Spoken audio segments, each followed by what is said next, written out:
Boa noite a todos, meu nome é Samara, eu sou estudante de Medicina na UFV. Boa noite, meu nome é Emily, eu também sou estudante de Medicina da UFV. Olá, meu nome é Cristiane, sou professora do curso de Medicina aqui da UFV e sou orientadora e coordenadora desse projeto que é o nosso podcast Saúde em Foco. Hoje nós estamos aqui para mais um episódio onde nós vamos falar do planejamento financeiro durante e após a faculdade. E para isso a gente está aqui com a nossa convidada, a Maria Clara. Muito obrigada por aceitar o nosso convite. Gostaria de pedir para você se apresentar um pouco para o pessoal de casa. Claro, primeiro boa noite a todos, meu nome é Maria Clara Sampaio, sou planejadora financeira, graduada em administração com um MBA em gestão empresarial e também uma segunda graduação em gestão financeira. Então, Maria, falando um pouco sobre o planejamento financeiro, eu queria que você explicasse para a gente o que é isso, como que você atua e também qual que é a sua clientela, com quem que você atende mesmo. O planejamento financeiro, vou começar do final da sua pergunta, ele é para todas as pessoas. Então, não tem um público específico. Obviamente, as pessoas costumam ter um pouco mais de afinidade para falar com o público A ou o público B, mas o planejamento é para todos. E como que ele funciona? A gente começa, tem algumas vertentes, então a gente vai falar sobre organização e finanças, né, para quem precisa aprender a se organizar, montar um fluxo de caixa. Falamos sobre investimento, sobre aquisição de bens, sobre aposentadoria e um ponto importante que as pessoas costumam deixar um pouco de lado, que é o planejamento tributário e sucessório também que a gente trabalha. Joia. Eu tinha uma dúvida, Maria Clara, que é a questão assim, se você é vinculado a alguma instituição financeira, então se esse seu trabalho é sempre vinculado a determinada instituição ou não, ele é independente e você vai nos guiar. Sim, o trabalho é independente, não sou vinculada a nenhuma instituição financeira e a gente consegue trabalhar com todos os produtos que existem no mercado. Então, se para você, Cristiane, o produto A é o mais indicado, a gente vai te explicar o motivo e te apresentar este produto, que não necessariamente seria o mesmo para a Emily, por exemplo. Entendi. Joia. Você mencionou, né, que o planejamento financeiro é para todos. Qual você acha assim, que é a fase da vida ideal para começar? Você acha que deve ser antes, durante, após a faculdade, com uma estabilidade financeira maior? O planejamento financeiro não tem momento certo de começar. Como no médico, por exemplo, quando a gente tem algum problema e a gente vai tratar, normalmente esse problema já existe e às vezes até um pouco mais dolorido de cuidar ou um pouco mais difícil. Então, se a gente faz ali uma manutenção preventiva da saúde, funciona de uma forma melhor. Com as finanças é a mesma coisa. Então, se a gente começa desde cedo a criar um hábito de se planejar, de guardar algum dinheiro, isso vai facilitar para que a gente tenha um trabalho mais fácil e também uma maior tranquilidade quando a gente chegar lá na frente com mais recurso financeiro e até mesmo pensando na aposentadoria. E aí, no caso, então, estudantes já poderiam começar, enfim, recém-formados, mas tem a dificuldade também de ganho financeiro, que acaba sendo menor, enfim, muitos dependem de pais. E aí, como que você atuaria nesse sentido? O ponto-chave aqui é a constância, é criar o hábito. Então, independente se a gente ganha R$100, R$1.000 ou R$10.000, o hábito de poupar é o ideal, é o principal ponto. Então, não importa se a gente vai começar com pouco, o importante é comece agora, não deixar para depois o que a gente pode começar a fazer agora. E como que a gente faria isso? Criando uma escadinha, vamos falar dessa forma. A gente começa com pouco e quando tiver mais recurso, a gente vai aumentando e vai alocando da melhor forma possível, obviamente de acordo com seus objetivos e o seu perfil também. Você poderia dar uma introduzida para a gente, tipo assim, o que seriam, né, essas escadinhas, quais seriam os pilares, assim, principais do planejamento financeiro, quais são, assim, os principais conceitos que a gente precisa saber para conseguir conversar sobre isso com maior entendimento? Claro, vou fazer uma analogia simples que eu acho que vai ficar fácil para todo mundo. Vamos pensar no Rock in Rio, numa viagem para o Rock in Rio. A gente não acorda simplesmente e fala, vou lá no Rock in Rio. A gente se planeja para poder fazer isso.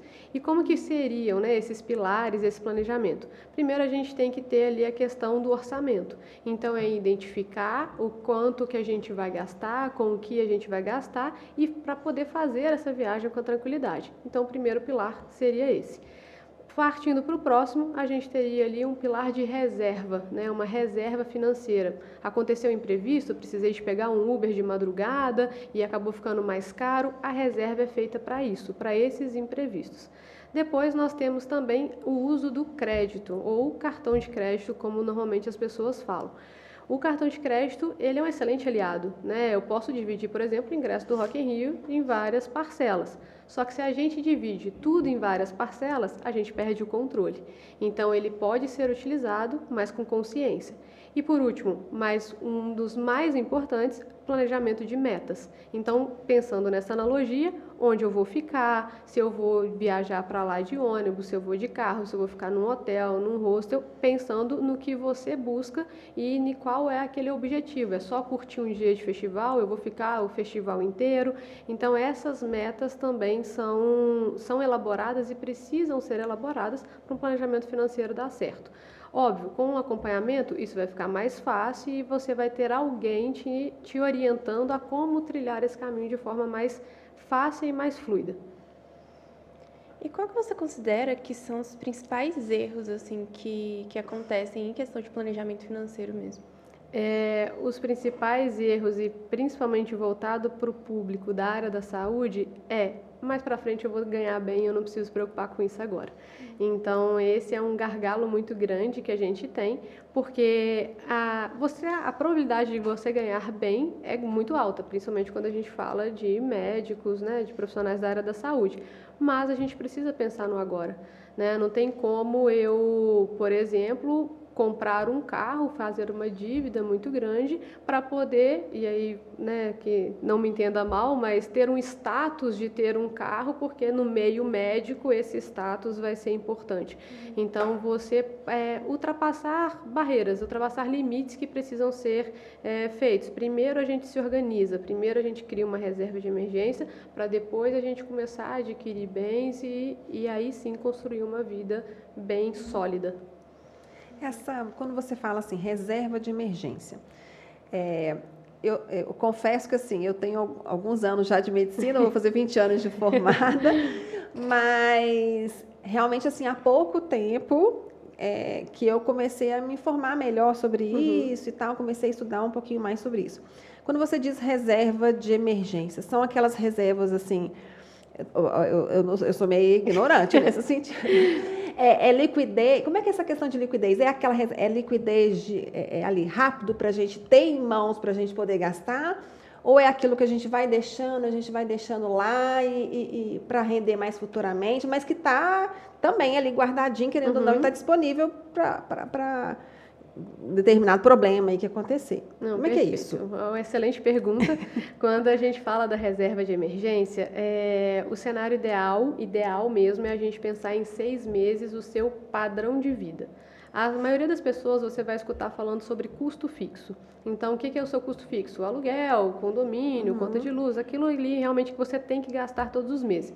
Eu gosto de falar sobre padrão de vida, porque o nosso padrão de vida é um pouco maior do que o nosso custo fixo. Então, a gente vai comer ali um lanche no final de semana, vai viajar. Então, por que pensar nisso? Porque a gente teria um fôlego. E o que seria esse fôlego? 6 meses do seu padrão de vida. Por quê? Tive um problema de saúde, tive um imprevisto com um pet, por exemplo, e precisou ser operado, o meu carro quebrou, perdi o emprego. Esses 6 meses vai te dar um fôlego para você pensar com calma, se organizar com calma e aí sim, seja pagar uma cirurgia de emergência ou procurar um novo emprego. Quando você falou de liquidez, a reserva de emergência, o ideal é que ela esteja em uma renda fixa, então Tesouro Selic, CDB de liquidez diária e hoje até mesmo contas remuneradas, para poder acesso rápido. Você tem que pensar que se acontecer uma emergência comigo hoje, eu preciso de sacar esse dinheiro hoje, no máximo amanhã. Então a gente sempre vai pensar em algumas que a gente chama na parte de investimentos, D+0 ou no máximo D+2. O que seria isso? O dia que eu faço a solicitação, eu recebo o dinheiro, ou até 2 dias após. Então, quando a reserva de emergência, quando a gente fala de reserva de emergência, é essa a estrutura. Mas Maria, eu tenho mais dinheiro do que os 6 meses. O que eu faço? Diversificamos esse dinheiro em outros investimentos. E aí vai variar de acordo com seus objetivos. Quero comprar um imóvel, quero aposentar, quero fazer uma viagem. E aí eu gosto de brincar que a gente vai colocar em caixinhas separadas, cada um para um objetivo específico. Cada programação, viagem, carro, apartamento, uma festa de 45 anos.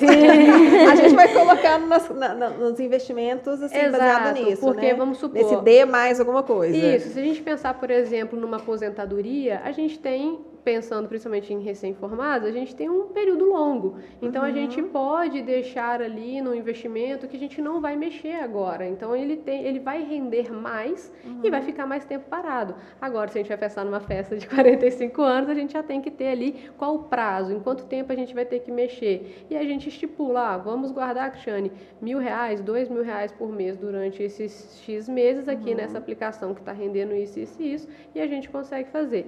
Claro que quando a gente fala de investimento, a gente tem a assessoria de investimentos, né? O assessor de investimentos, ele tem certificações, ele tem qualificações para poder fazer esses investimentos, para te instruir melhor ainda como que faz esse investimento. É um trabalho conjunto, assim, o planejador financeiro com o assessor de investimento, a gente vai acabar trabalhando em conjunto para poder fazer isso. Ótimo, perfeito.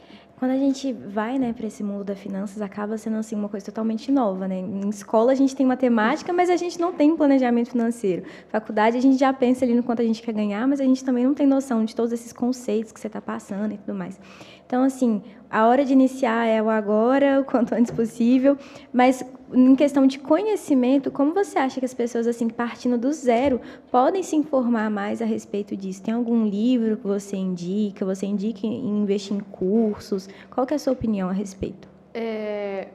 Eu falo que conhecimento nunca é demais. Então, se você tem interesse e uma certa curiosidade sobre a área, qualquer conhecimento é válido. Hoje em dia, a gente tem várias pessoas, né, no mercado. Então, Instagram, YouTube, a gente vai ter conteúdo para isso.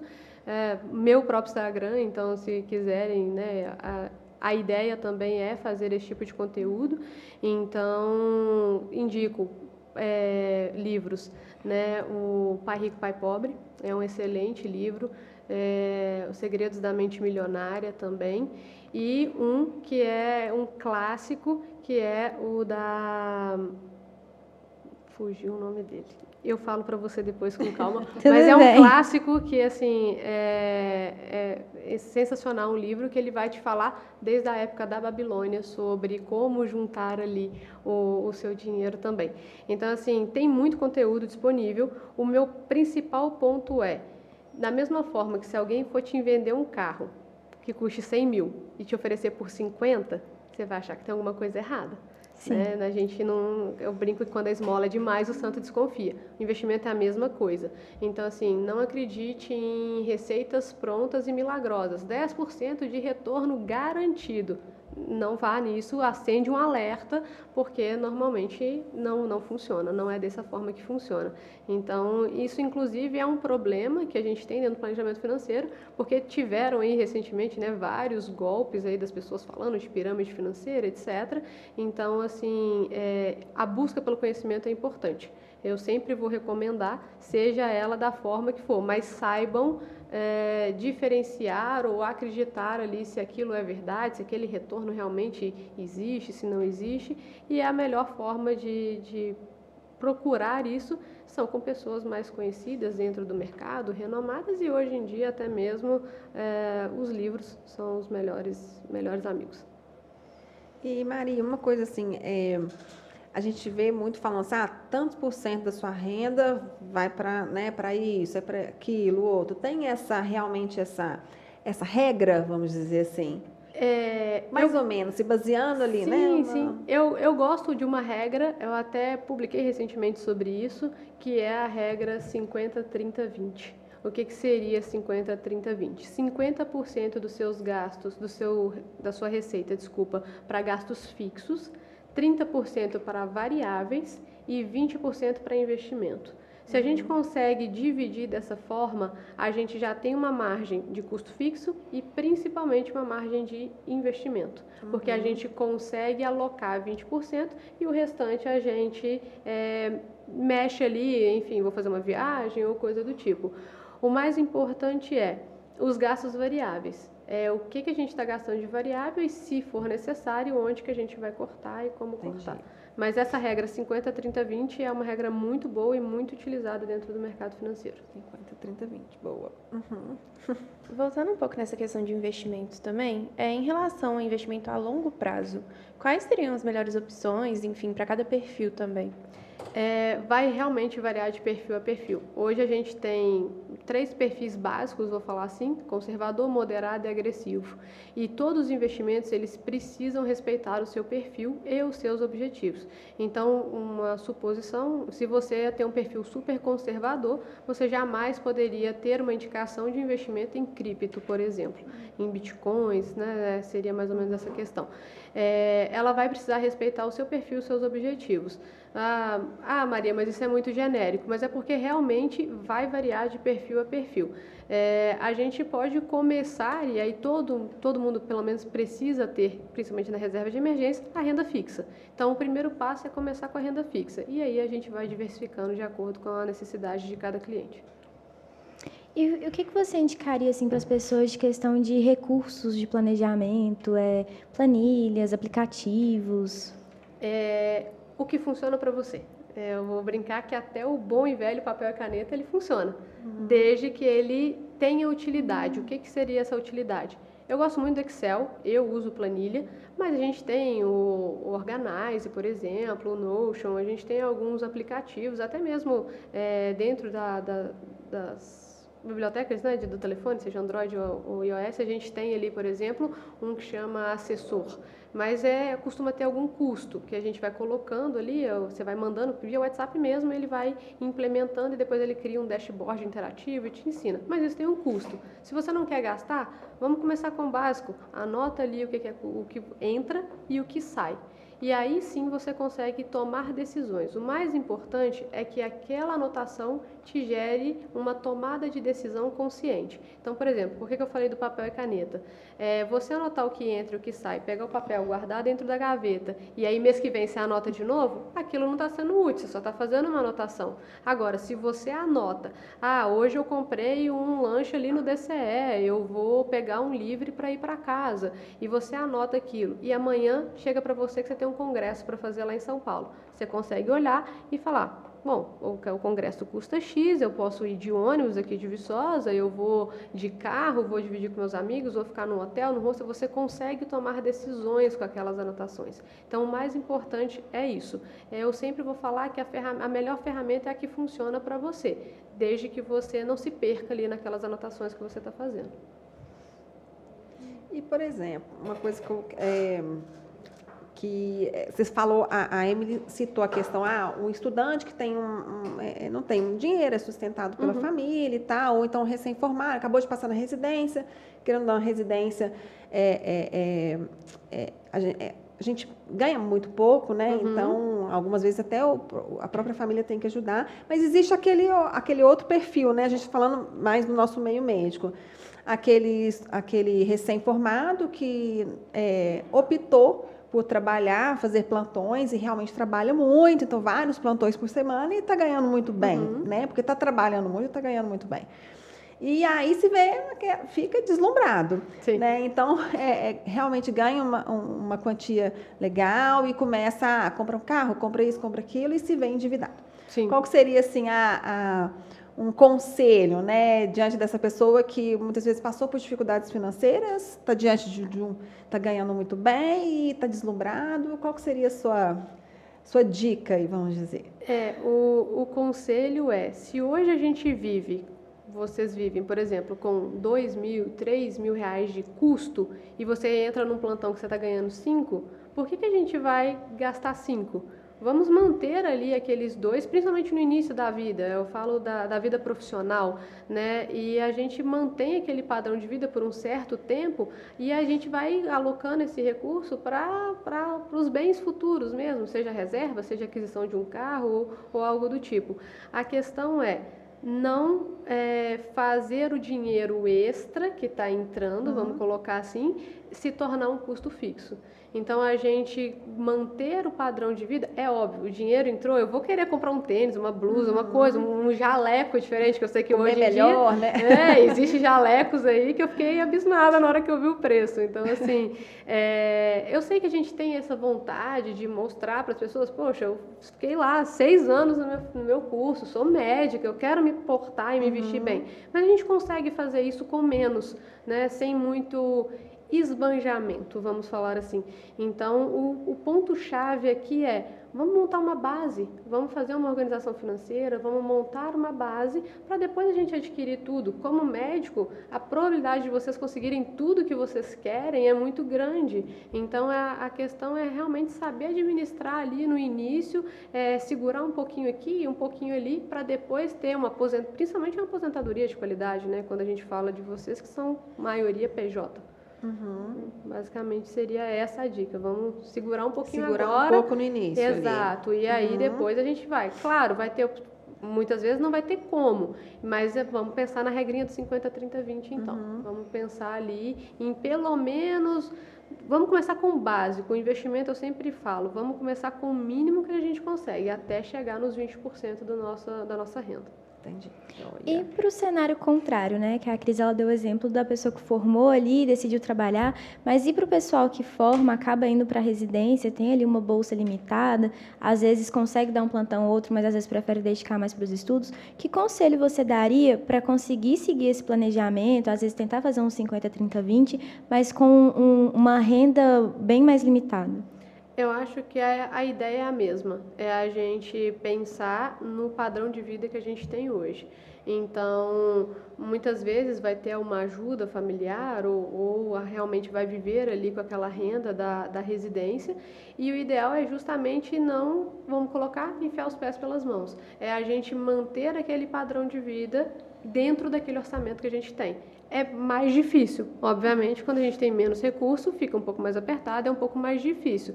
Mas a gente consegue, apertando um pouquinho, e o ponto-chave é só por um período, é só uma fase, isso vai passar, e é esse ponto aqui agora que vai te dar mais retorno lá na frente. Então, a resposta vai ser praticamente a mesma, é a gente segurar e realmente manter o padrão de vida, não fazer o extra do plantão, por exemplo, virar uma festa de fim de semana, e sim um dinheiro reservado para uma emergência, por exemplo. Entendi. E quando a gente fala, igual da aposentadoria, que você falou, principalmente para a gente que é a maioria PJ, o que você vê assim, que é principal assim, de saber sobre isso, já começar a se planejar diante disso? Eu acho que esse ponto da aposentadoria é o principal. É o principal ponto e a virada de jogo. Porque quando a gente fala do INSS, né, mesmo como PJ, você vai ter uma contribuição pelo menos mínima ali que você é obrigado a ter. A não ser que você seja MEI, mas não é o caso de médicos. O INSS, ele não vai ser suficiente. A gente brinca que isso não será suficiente, a sigla do INSS. Porque o teto do INSS hoje é em torno de 8.100. 8.157,41 centavos, mais especificamente o teto bruto do INSS. Como médico, normalmente ganha muito mais. Então, eu posso falar que já tive clientes médicos que ganhavam 40 mil reais por mês. E aí, como que eu vou virar para esse cliente e falar com ele assim, você vai ganhar só 6 mil líquido depois que você aposentar? Você tem uma vida de 40 mil. Não tem como. Então, como que a gente pensa? Vamos pensar de uma forma ativa. Eu tenho, por exemplo, investimentos, né, alocar o dinheiro dentro de uma aplicação específica, ou a gente tem a previdência privada. Quando a gente fala da previdência privada, para o médico, principalmente, é o seu melhor aliado. A gente tem duas vertentes da previdência privada, VGBL e PGBL. Para o médico, e aí obviamente vai depender um pouquinho da questão de quando você está, né? Se é no início, se está na graduação, enfim. Mas o ponto-chave é a gente pensar num PGBL quando a gente tem um retorno financeiro maior, então uma renda maior. Por que isso? Porque eu vou conseguir alocar um dinheiro dentro dessa previdência, pensando na minha aposentadoria, e ter um benefício fiscal no presente. O que seria isso? Pagar menos imposto. Então, por exemplo, eu aplico R$1.000, R$2.000, R$3.000 na previdência privada para eu ter ali uma aposentadoria de R$30, R$40.000 quando eu quiser aposentar, mas eu também vou ter um benefício fiscal de pagar menos imposto de renda ou muitas vezes não pagar o imposto de renda. Então, essa questão da dedução fiscal de até 12%, né, da renda bruta anual que a gente tem com a previdência privada é o ponto-chave aí para a aposentadoria. A gente junta o útil ao agradável, na verdade. E vocês têm mais algumas perguntas, meninas, que eu queria fazer uma perguntinha assim, mas eu estava querendo deixar para o final. Mas com essa questão da aposentadoria, em que momento da carreira ali você acha que a pessoa tem que sentar e começar a planejar a aposentadoria dela? E, além dessa questão desses pilares que você falou, né, do PGBL e tudo mais, mas, assim, quais são as preocupações em questões de segurança, de onde ela vai colocar esse dinheiro? O que ela vai avaliar como parâmetros de segurança desse dinheiro que ela está colocando para ter um retorno no futuro? Quando a gente pensa nessa questão, quanto antes começar, menos você vai precisar colocar por mês, vamos colocar assim, porque a gente vai ter um longo prazo. Então, se você começar hoje, por exemplo, vocês que estão, né, quase formando, a gente vai ter, vocês querem aposentar com quantos anos? 50, 60? E aí a gente tem esse período todo ali até a aposentadoria. Isso significa que eu posso colocar menos recursos, eu posso começar com 100, posso começar com 200 e eu vou conseguir aposentar com o montante que eu quero. Diferente da Cristiane, por exemplo, que se ela for começar hoje, ela vai ter que pôr um aporte maior por mês para conseguir o mesmo objetivo, porque o tempo é menor. Então, o primeiro ponto é esse, a gente começar agora. O melhor passo é começar agora. Onde aplicar esse dinheiro? A gente tem a renda fixa, porque é uma questão de segurança, é um dinheiro que não é para brincar com ele. Brincar que eu falo que muita gente fala, vou brincar aqui com a ação, comprar uma ação do Banco do Brasil, por exemplo. Não é um dinheiro para isso, é um dinheiro para o seu futuro, então é um dinheiro que tem que ter um pouco de segurança nele ali também, mas ele te permite ter uma rentabilidade maior por causa do tempo. A gente pode começar com uma previdência privada. Eu, por exemplo, tive previdência privada com 12 anos de idade.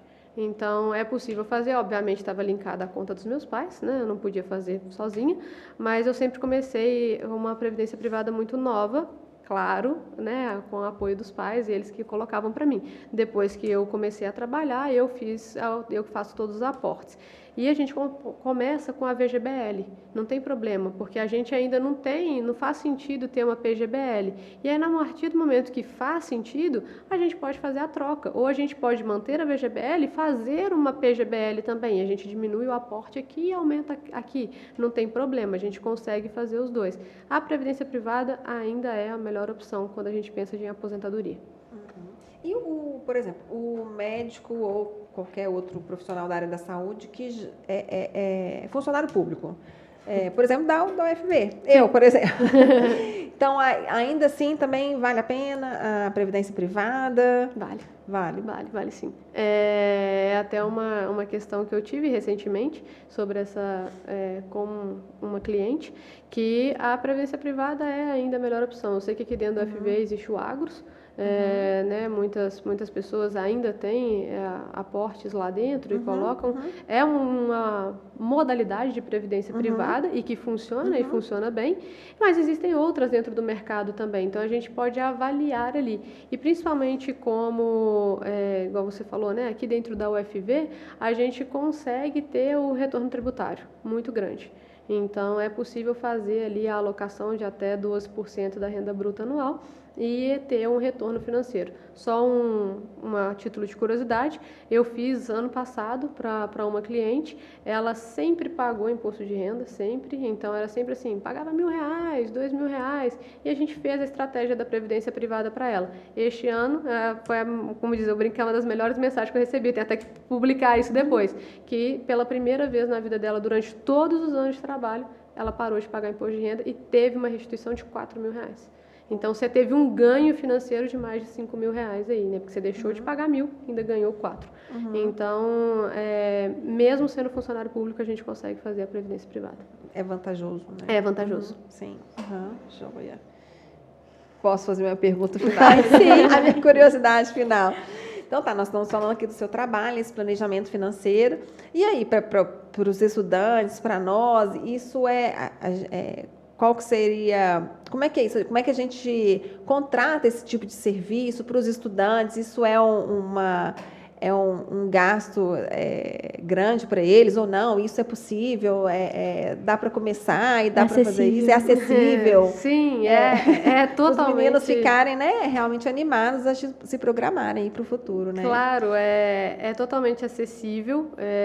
A gente sempre vai basear seja em renda, seja em objetivos, ou normalmente é dessa forma que é feito. E a gente ainda tem ali um acompanhamento, que eu acho que é o principal diferencial. É o que eu não gosto e que isso já aconteceu muito dentro do mercado, eu vou te entregar aqui um PDF, ó, Cristiane, está aqui, seu plano é isso, obrigada e tchau. Daqui 2 anos, a sua vida não é a mesma.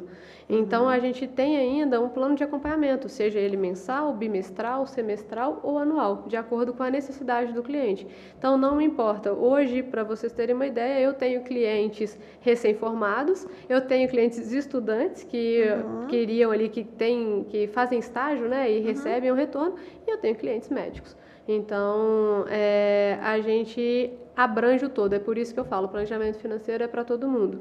Ele é muito abrangente e quanto antes a gente começar... É acessível, né? Essa ajuda é acessível, sim, é possível. Sim, não é algo mirabolante que vocês vão ter que, por exemplo, usar todo o dinheiro do estágio, da residência para poder pagar. Não é isso. Até porque vocês precisam do dinheiro para poder investir para poder, né, fazer a reserva e tudo mais. Então, assim, é possível, tem como fazer e me coloco à disposição. Tem minhas redes sociais, tem meus contatos também, não me importo de passar. Estou totalmente aberta a conversas, a negociações, a tudo que vocês quiserem entender um pouquinho mais também sobre isso. Então, para a gente finalizar, a gente sempre pede para o convidado falar assim, qual a sua mensagem final? O que o público... o que você gostaria de falar para o público sobre né, o seu papel aí nessa sua trajetória aí de planejamento financeiro? Claro, a mensagem final planejar é agora. A gente precisa começar, a gente precisa dar o primeiro passo. Não esperar o quando eu vou ter dinheiro ou se dá para fazer. Não, vamos começar. Começa com pouco, R$20 por mês, R$50 por mês. Mas dá o primeiro passo, que ele é a chave para o sucesso futuro. A criação do hábito. Com o hábito, a gente chega longe. Joia. Maria Clara, queria agradecer sua participação. Foi muito bom. Muito bom. Para o pessoal de casa, a gente vai deixar o arroba da Maria Clara na descrição. Então, sigam o podcast também e acompanhem que a gente vai ter próximos episódios. Interajam nas caixinhas para a gente colocar lá o livro que ficou faltando, né? Vamos ver quem vai assistir até o final para pedir o livro que está faltando. O Homem Mais Rico da Babilônia. Podem comprar que vocês não vão se arrepender. É um excelente livro. Obrigada, Maria Clara. Obrigada pela disponibilidade, né? A gente sabe que você veio lá de BH para estar aqui com a gente.